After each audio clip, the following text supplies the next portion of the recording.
All right, we have a letter from Zadix. Hi, Zatix.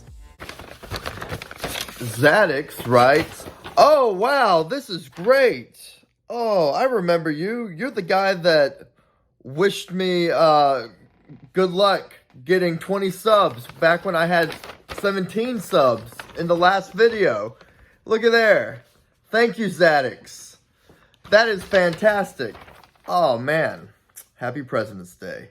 Hi, Zatix. It's really easy to say that Stephen King's story, The Body, which was adapted into Stand By Me, could be YA, but it's not. Even if The Body short story novella was marketed as YA by Stephen King, would it really be YA?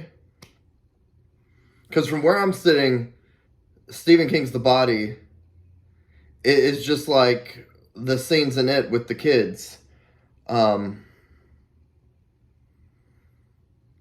It's something written for adults that taps into the trauma of our childhoods, or even Dan Simmons' Summer of Night. Both of these works of fiction have child protagonists. And even though they're going up against adult issues, they're still dealing with the tropes of, hey, there's something that needs to be done, but the parents aren't doing it. I mean, that's part of the plot of it. It's not YA. Let me know in the comments what you think, because to me it's fascinating. Storytelling taps in to an individual's needs and desires. So when I read a story, if the characters allow me to project myself into them, then I stay in that story. I was reading yesterday Mary Downing Hahn's Time for Andrew. Some of y'all will know it as the fart ghost meme. But something that she does that does make this work feel like a young adult novel compared to Stephen King's novella, The Body, or like I said, Dan Simmons' wonderfully massive tone, Summer of Night. Mary Downing Hahn doesn't use more than 2 locations. Most of her stories have a young person going to stay with like grandma for the summer, and the house across the street is haunted. Like The Doll in the Graveyard, or I'm sorry, The Doll in the Garden, which is really great. If you never read one of her books, pick up that one. That's a great Sunday afternoon of reading right there.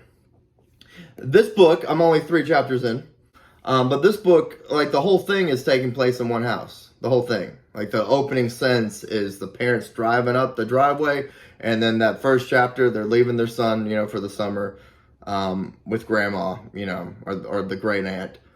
And the whole book's in one place. So when I've tried to write YA, or heck, when I've just been trying to write a narrative from the point of view of a young person, man, I'm all over the place. I've got the house that the kid lives in. I've got the spooky house up the hill.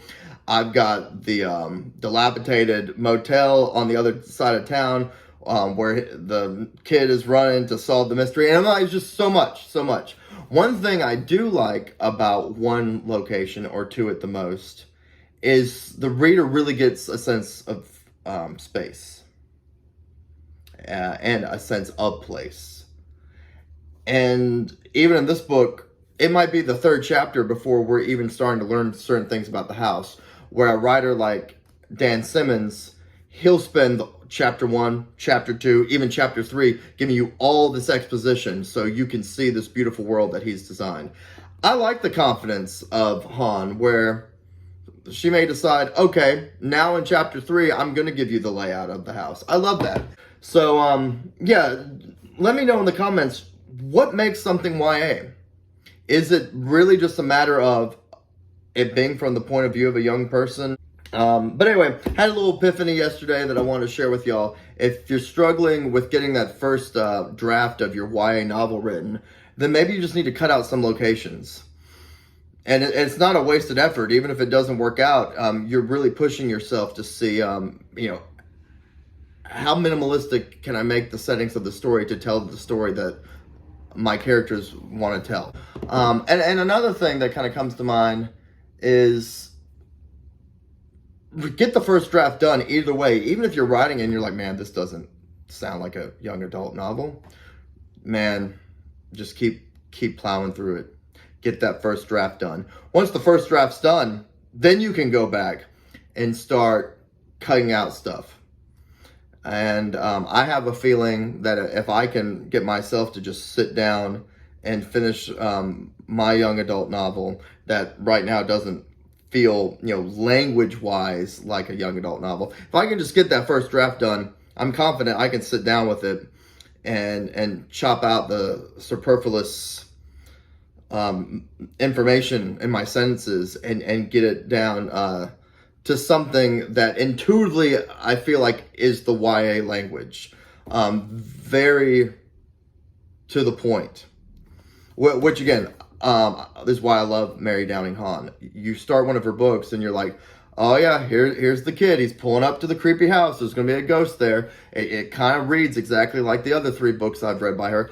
But that said, there's a coziness in knowing what kind of story you're going to get into. I love that. But there's also a suspense in not knowing how is she going to take us to the conclusion of the story when we already have an idea of what's going on. And that's what's so cool about tropes and what's so cool about genre is the reader already knows, like, okay, it's going to be this kind of story. We don't have to waste time. We don't have to waste time. So is YA economical? Yes, but not all economical works are YA, of course. Let me know what you think, and you know the meme, but do you know the book? Check it out.